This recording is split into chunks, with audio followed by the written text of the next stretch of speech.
Bienvenue sur le podcast du site Je bosse en grande distribution.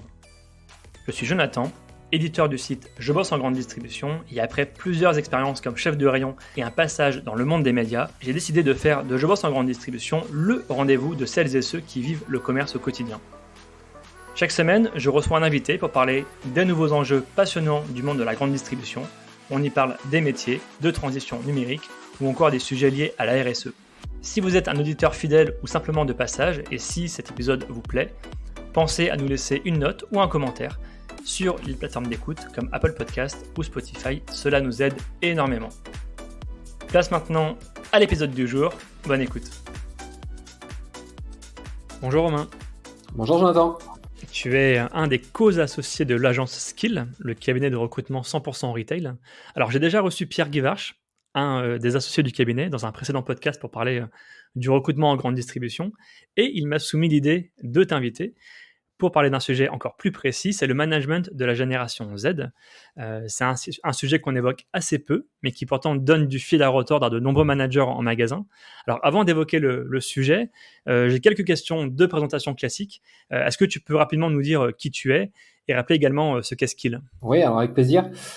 Écoute, Romain, j'ai 37 ans, je suis en couple et papa d'une petite fille qui s'appelle Lisa, qui va bientôt avoir 3 ans.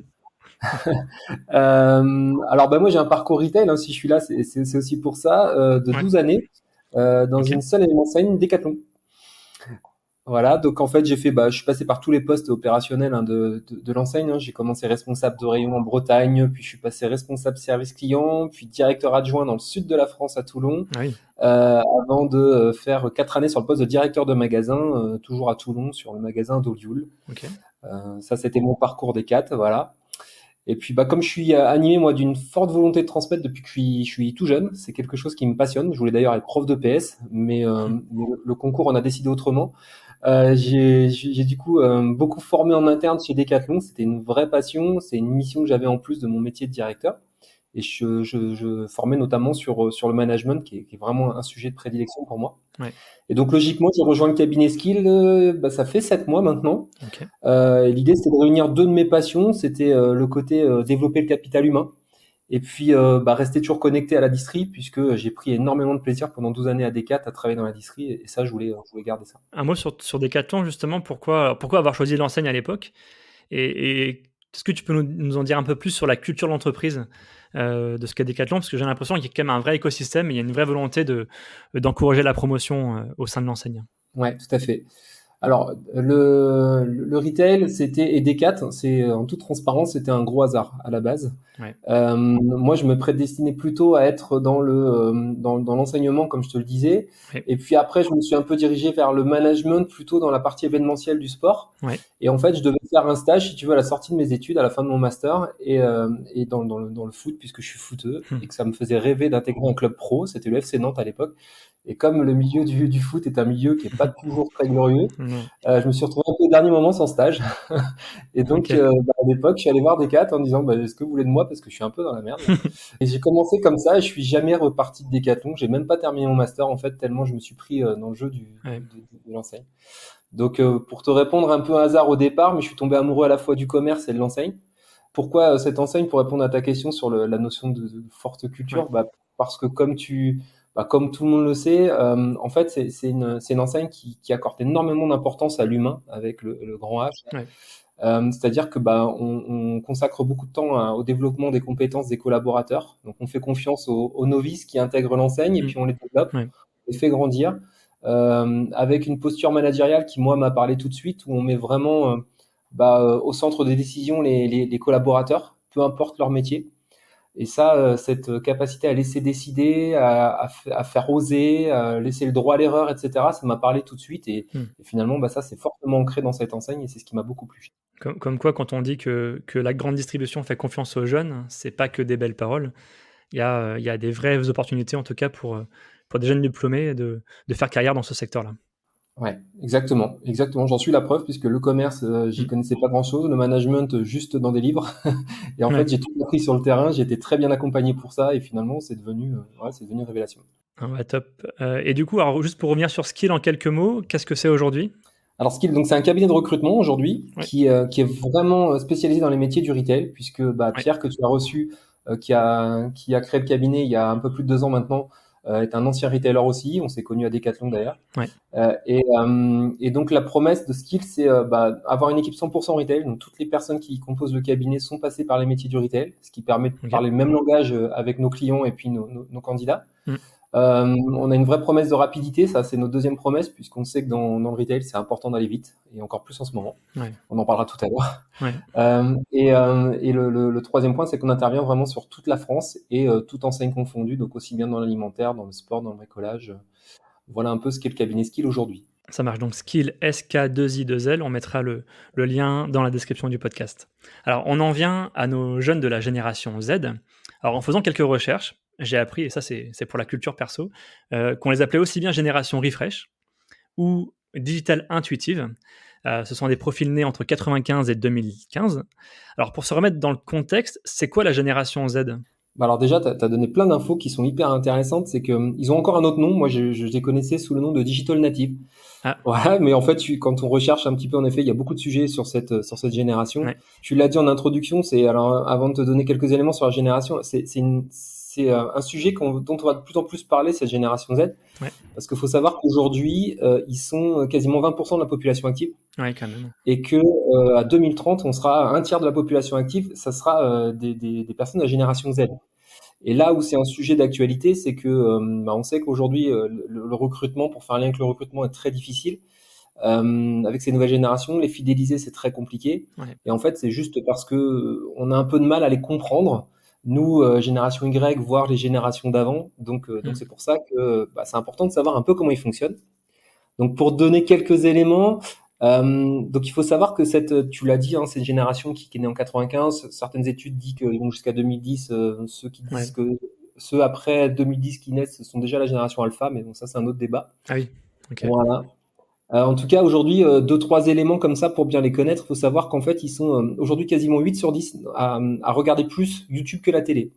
Donc ça donne aussi déjà un élément sur la manière dont ils consomment et dont ils fonctionnent. Ouais. 70% d'entre eux, en fait, ils sont sur les réseaux sociaux tout le temps. C'est-à-dire que leur vie, ils la vivent plus à travers les réseaux sociaux finalement que la vie réelle. Ouais. Alors nous, de notre génération, on pourrait se dire ouais, c'est n'importe quoi, finalement, ils vivent pas la vraie vie. Mais en fait, ça serait réducteur et c'est pour ça que parfois on a du mal à les comprendre.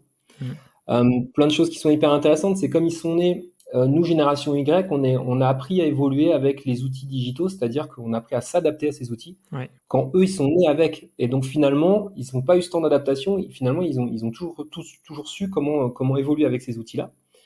Et donc, ça a eu des impacts aussi sur plein de choses très concrètes. Notamment, on dit qu'aujourd'hui, ces personnes de la génération Z, ils ont une capacité de concentration de manière passive, pas plus que de 8 secondes.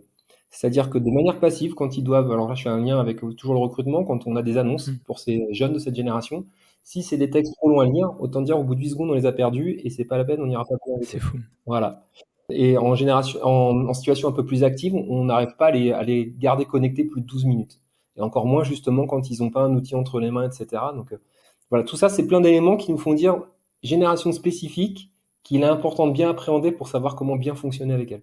Alors, j'imagine que ces aspirations, ces attentes, ces comportements, ça a un impact aussi sur le monde du travail. Et c'est une génération justement qui rentre dans le monde du travail en ce moment. Qu'est-ce qui les caractérise concrètement ?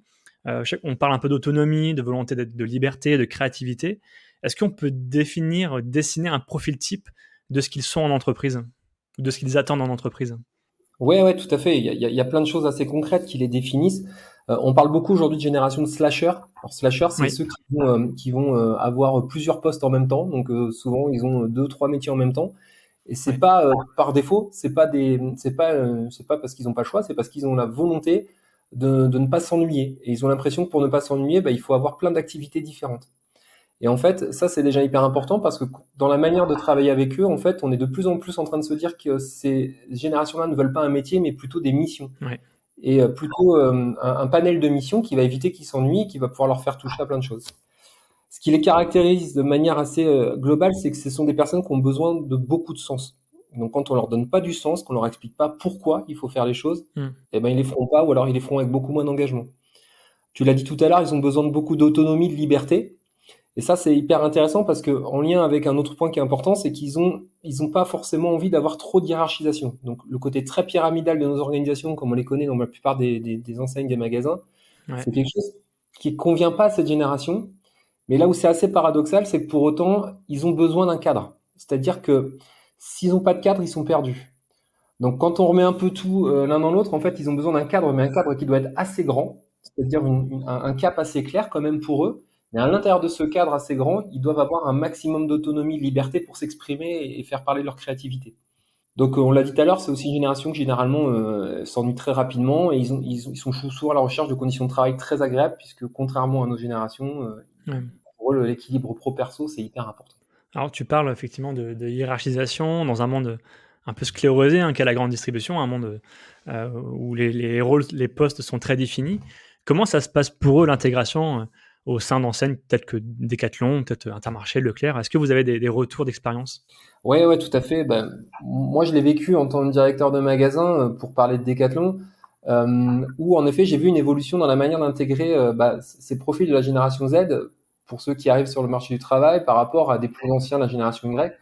En fait, ce qu'il faut savoir déjà, c'est que c'est important de passer du temps avec eux. Donc, déjà, la première journée d'un responsable de rayon issu de la génération Z, moi, je passais la première journée, je lui consacrais entièrement à lui. Donc, je l'accompagnais, je l'accueillais à son arrivée le premier jour dans son magasin, au-delà de la partie administrative, le contrat, etc. L'idée, c'était déjà de très vite lui présenter l'équipe magasin. Ouais. Ok. Parce que dans cette génération, c'est important pour eux d'évoluer dans un collectif et de très vite s'entendre et de bien s'entendre avec les gens avec lesquels ils travaillent. Et donc ça, c'était important de bien l'intégrer à son équipe, mais aussi à l'équipe magasin dans laquelle il a évolué. Après, comme ils ont besoin de beaucoup de sens, ce qui était important aussi, c'était de vite aussi lui expliquer ce qu'était sa fiche métier. Alors même si ça pourrait se débattre, parce que certains disent Mm. qu'ils sont détachés de la fiche métier, ils préfèrent avoir plutôt des missions, comme on dit tout à l'heure. Mais ils ont Ouais. besoin de comprendre que ce qu'ils font, pourquoi ils le font. Et donc, je passais beaucoup de temps sur expliquer le sens de l'entreprise, qu'est-ce que c'est, les valeurs de la boîte Decathlon, pourquoi ils sont là, quelles sont leurs grandes missions vis-à-vis des clients. Donc voilà des petits tips en tout cas qui étaient importants dans une première journée avec eux pour les fidéliser. C'est un sacré exercice, hein, pour un manager justement, quand on a des profils de tout âge. Finalement, faut jongler entre différents profils. Il faut revoir sa façon de manager. Est-ce que les managers d'aujourd'hui sont formés pour intégrer cette nouvelle génération? Là, tu me tends une perche qui est géniale, c'est que clairement non. Enfin, en tout cas, si tu Ouais. veux, on est formé quand on est dans le retail, on est en fonction des enseignes, on est quand même plutôt bien accompagné surtout quand on est un peu novice dans toute cette notion de Ouais. management. Mais en tout cas, dans notre parcours, à un moment ou à un autre, on est formé à du management. Sauf que quand on a intégré le retail il y a 10 ans et qu'on a été formé au management il y a 10 ans, Ouais. clairement, c'est complètement obsolète par rapport aux attentes managériales que ont ces nouvelles générations aujourd'hui. Et donc oui, je pense qu'il est indispensable aujourd'hui que les managers soient reformés ou en tout cas soient accompagnés pour aller un petit peu plus loin dans cette notion de management, mais plutôt de management des nouvelles générations. Ouais. Parce qu'on ne peut plus manager aujourd'hui la nouvelle génération comme l'ancienne, et ça, c'est un vrai manque. Ils ont quand même des qualités, ces jeunes. Quelles sont-elles et qu'est-ce qu'ils peuvent apporter finalement à la grande distribution aujourd'hui? Alors déjà, il faut savoir que ce sont des personnes qui ont, comme on l'a dit tout à l'heure, qui ont besoin de beaucoup de sens. Donc ce qui est hyper intéressant avec eux, c'est qu'ils sont super curieux. Ouais. Donc ils vont poser énormément de questions. Et ça, c'est là où ça challenge un peu la posture Alors, on parle de manager, mais justement, avec ces générations-là, on dit souvent que le manager doit devenir plutôt un leader. Ça, on pourra en parler plus tard, Ouais. mais en tout cas, Ouais. ça change un peu la posture, c'est-à-dire qu'il va plutôt être dans le questionnement avec eux, plutôt dans une posture de coach, comme on dit souvent, pour essayer justement de les nourrir, parce qu'ils ont besoin d'être nourris d'un maximum d'informations. Donc, ils vont poser des questions, et souvent, ce qui est intéressant, c'est plutôt que de leur donner les réponses, c'est de se mettre dans une posture où également on va leur répondre sous forme de questions pour les aider à trouver justement les bonnes réponses parce qu'ils sont friands de ça et qui Ouais. vont être hyper engagés quand ils vont trouver par eux-mêmes les réponses. Donc c'est une génération qui est généralement très très curieuse, qui a besoin de tout comprendre. C'est une génération aussi qui est très transparente, c'est-à-dire qu'elle a besoin de beaucoup de feedback. Donc ça, c'est important au quotidien d'aller toujours leur dire leur mission qu'on leur a donnée, si elle est bien faite, pas bien faite, s'ils sont en avance, en retard sur cette mission. Mais il faut aussi être accepté, ça c'est pas toujours évident quand on est manager ou leader, le feedback qu'on retourne de cette génération, parce qu'ils disent les choses. Et ça peut un peu bousculer quand on n'a pas l'habitude. Mmh. C'est un peu cash, quoi. Ouais, exactement. C'est cash parce que pour eux, en fait, on est d'égal à égal avec eux. Ils ont du mal à avoir cette notion de c'est le boss et donc j'ose pas lui dire les choses. Donc ça a des bons côtés, mais ça a aussi des côtés un peu challengeants. C'est étonnant parce que du coup, c'est une génération, alors en tant qu'employé qui accepte peut-être pas la hiérarchie, mais ils ont peut-être le profil déjà idéal pour manager demain, non? Ouais, exactement, exactement. mais pas comme on fait nous, ou pas comme on le Ouais. connaissait nous en tout cas. C'est-à-dire que eux, ils vont vraiment être dans un management ultra participatif, voire collaboratif. En fait, ça, quand il y a une étude qui a été faite là-dessus justement, qui posait la question à la génération Z de quel métier ils voudraient faire demain. Et Hmm. en fait, ils sont à peine 50% à répondre qu'ils avaient envie d'accompagner une équipe, donc de manager. Ouais. Mais par contre, en expliquant bien que ils voulaient pas forcément prendre des décisions, ils voulaient faire prendre des décisions. Et ça, ça challenge aussi un peu la posture de manager comme on la connaît aujourd'hui, qui a tendance parfois à être un peu trop le sachant qui va donner son savoir et dire quoi faire. Eux, Ouais. ils ont envie en effet d'être d'égal à égal avec leur équipe pour être plutôt en mode inspirationnel, c'est-à-dire je donne le cap, je vous donne les moyens d'eux, mais par contre c'est bien vous qui allez prendre les décisions et qui allez choisir comment atteindre la cible. Et ça change beaucoup. Ouais, c'est intéressant. Alors, toi, en tant que consultant en recrutement, j'imagine que vous avez les deux versions. Vous avez la version côté candidat et la version côté employeur. J'ai une double question. C'est de un, que vous disent les jeunes aujourd'hui en postulant à un job en grande distribution? Et de deux, du côté employeur, que vous disent-ils au sujet des jeunes? Alors, c'est une excellente question. Je vais commencer par le, Pas mal d'idées reçues, j'imagine. ouais, je vais commencer par le côté employeur parce que c'est vrai que c'est intéressant. En fait, bah, comme on le dit depuis tout à l'heure, c'est une génération qu'on a encore un peu de mal à appréhender. Ouais. Et donc, c'est vrai qu'aujourd'hui, c'est pas rare d'entendre de la part de nos clients, bah écoute Romain, là moi j'ai besoin d'un manager, d'un cadre. Par contre, s'il te plaît, pas moins de 30 ans. Alors Ah au oui. début, Ouais. ah ouais, ça fait un peu bizarre. On se dit mais pourquoi? C'est quoi le problème avec les jeunes? Au contraire, parce qu'on était plutôt friands des jeunes au contraire dans Ouais. certaines enseignes. Et en fait, comme ils ont beaucoup de mal aujourd'hui à les fidéliser. Quand un jeune arrive de cette génération-là, souvent il s'en va, soit pendant la période d'essai, soit juste après la fin de sa période d'essai, parce qu'il a envie de vivre autre chose. Et ça, bah, clairement, ça fait peur aux dirigeants, aux RH ou autres patrons d'enseigne. Donc du coup, bah, ils essayent plutôt d'éviter cette génération, ce qui pour moi n'est pas forcément une bonne idée, puisque de toute façon, à un moment ou à un autre, on l'a dit tout à l'heure, cette génération elle va prendre le pouvoir. Donc c'est plutôt à nous de nous adapter. Pour me dire là-dessus, justement, j'entends beaucoup de magasins qui nous disent, effectivement, on mène des campagnes de recrutement, on recrute des jeunes, et certains, ils partent au bout de 2, 3, 4 jours, même, enfin, même pas, en fait, ils ont à peine le temps de tester le métier, qu'ils se rendent compte que ça leur plaît pas. Ouais. Qu'est-ce qui marche pas? Bah, je pense qu'on en a parlé tout à l'heure, mais l'onboarding, l'intégration, C'est elle ça? est primordiale.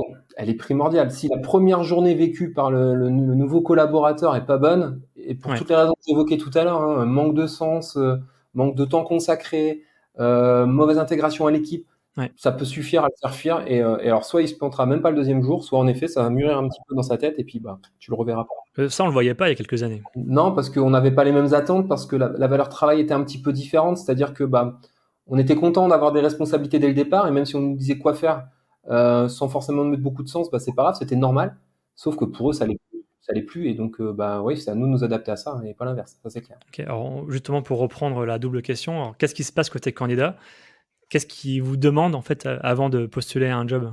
Alors déjà, nous, pour reprendre des expériences qu'on a régulièrement avec eux, c'est que quand on va essayer de contacter les jeunes, on essaye de le faire de manière un petit peu différente. C'est-à-dire que bah, fini les annonces classiques avec un pavé où on va parler du poste, on va parler de la REM, etc. On va essayer de faire des choses un petit peu plus humanisées parce que ça leur Ouais, parle plus.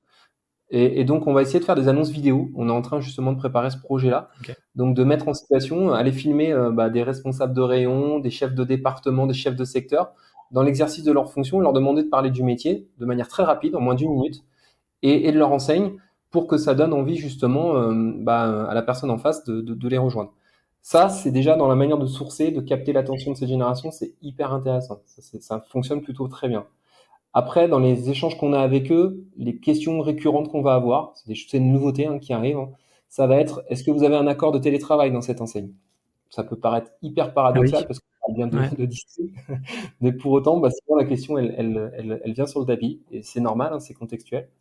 On a aussi souvent la question de l'équilibre pro-perso. Donc, ok, ouais. d'accord, cadre forfait jour, ça veut dire quoi? Et donc, bah, Mmh. forcément, vient la question des horaires, de la liberté dans les horaires, l'autonomie dans les horaires. Et puis après, bah, évidemment, ils aiment beaucoup poser des questions sur l'enseigne en elle-même. Donc, bah, est-ce qu'ils ont une politique RSE? Est-ce que tout ce côté aussi Ouais. environnemental qui est très présent dans cette génération? Donc, c'est beaucoup de questions qu'on n'avait pas il y a encore 4-5 ans quand on recrutait, quoi. Ouais, et il y a une question peut-être un peu bête, mais c'est une génération qui aime pas trop la hiérarchie, mais est-ce qu'ils posent quand même la question des perspectives de carrière?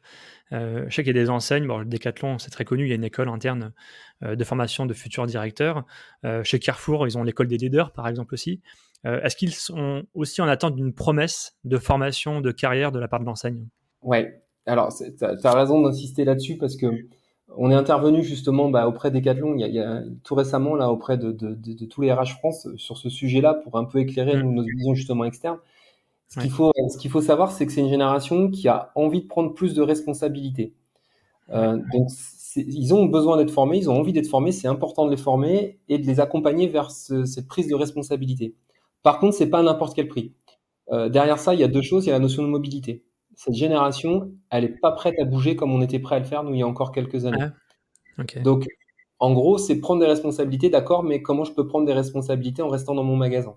Ou alors en allant, mais pas très loin. Et ça, nous, dans le recrutement, c'est devenu très compliqué parce que toutes les enseignes qui aujourd'hui Mmh. accordent encore beaucoup d'importance à la notion de mobilité, on perd énormément de talent et on a plus de mal à les capter, ces jeunes. Ouais, pourquoi ils veulent moins bouger?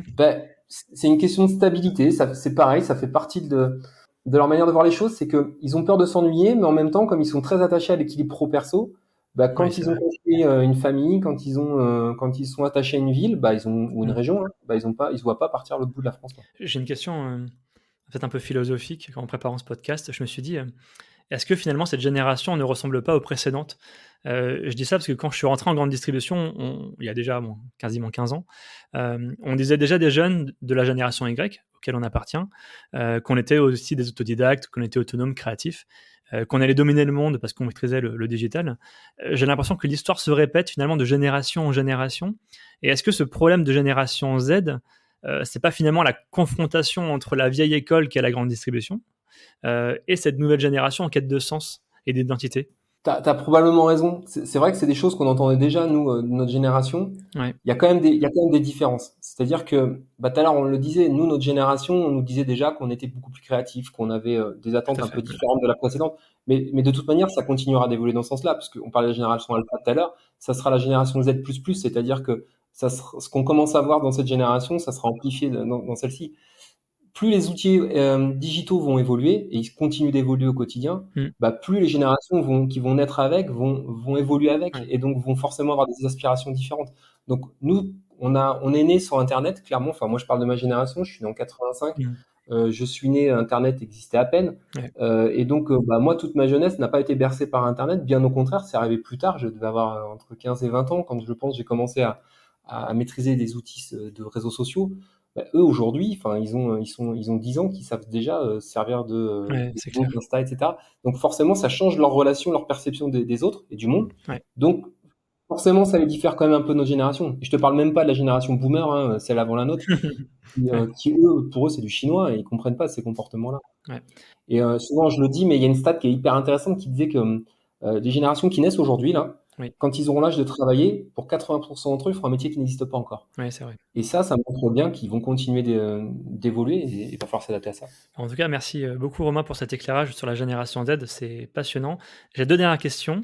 Heu, 1re question, c'est quel conseil tu donnerais à un jeune, de la génération Z qui veut rentrer en grande distribution? La première chose, c'est qu'il reste qui il est. De toute façon, ils sauront pas faire autrement, Ouais, mais en tout cas, c'est-à-dire qu'il soit le plus curieux possible, même auprès d'un intermédiaire comme nous, un cabinet de recrutement. ouais, Moi, je trouve ça génial quand j'ai en face de moi un jeune qui me pose plein de questions. ouais, Parce que ça montre déjà l'intérêt de cette personne pour l'enseigne, ouais, mais aussi parce que je sais que plus il va me poser des questions, le jour où je vais le mettre en face de mon client, il y aura pas de surprise en fait. ouais, Et pour le coup, il y aura pas de mauvaise surprise des deux côtés. C'est-à-dire que les deux savent à quoi s'attendre. Et la grande distribution, on sait que c'est un milieu un peu particulier quand on n'est pas baigné dedans. ouais. En tout cas, il faut l'appréhender, il faut le connaître pour pas avoir de mauvaises surprises.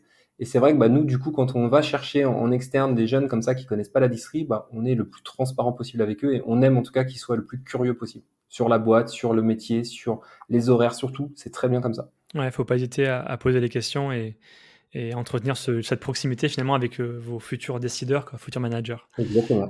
Et 2e question, et dernière question, c'est quelle personnalité du monde de la grande distribution aimerais-tu écouter dans un prochain épisode du podcast? Alors j'ai vu que tu avais déjà reçu des belles personnalités. Alors moi je suis un bébé des 4, tu l'as bien connu, Ouais. donc c'est vrai que je vais avoir tendance peut-être à me raccrocher à cette enseigne. Ouais. Moi j'aurais beaucoup aimé avoir Monsieur Leclerc dans un podcast, puisque il intervient encore dans des sessions de formation Décathlon. Ok. Il faut le savoir, il est plutôt jeune, mais pour le coup il est encore ultra inspirant et pertinent. Et justement, il a une vision du management qui, donc quand il a créé Decat il y a 40 ans, on se dit toutes ces générations-là, ils savaient pas qu'elles arriveraient. Et pour autant, quand on l'entend parler Ouais. de ses convictions sur le management, en fait, il est toujours dans le mille. Donc voilà, en tout cas, c'est une personne hyper inspirante encore aujourd'hui et que moi j'aimerais beaucoup étendre dans un podcast, tu vois. Et est-ce qu'il est accessible? Oui, je pense. Ouais, c'est quelqu'un. Non, mais vraiment, c'est quelqu'un qui est resté simple écoute, si Oui. tu peux avoir l'occasion peut-être par intermédiaire de te mettre en relation avec lui, ce sera avec plaisir. Bon, le rendez-vous est pris alors. Merci en tout cas, Romain, pour cet échange. Avec plaisir. Merci à toi. Merci à tous d'avoir écouté ce podcast jusqu'ici. Pour retrouver des informations sur notre invité et accéder à différentes ressources, cliquez sur la description pour en savoir plus. Ce podcast est produit par le média indépendant Je bosse en grande distribution. Chaque semaine, nous proposons un regard différent sur la vie des magasins, des enquêtes, des décryptages, des témoignages. Retrouvez-nous sur notre site et rejoignez aussi la première communauté des professionnels de la grande distribution sur les réseaux sociaux, sur Facebook, LinkedIn, Twitter, Instagram, YouTube et TikTok. Vous êtes déjà plus de 400 000 à nous suivre, vraiment un grand merci pour votre fidélité. Et pour celles et ceux qui veulent aller plus loin, nous proposons une newsletter chaque mardi autour des enjeux de la communication et du marketing local. Pour cela, rendez-vous sur notre site, rubrique S'abonner. À bientôt!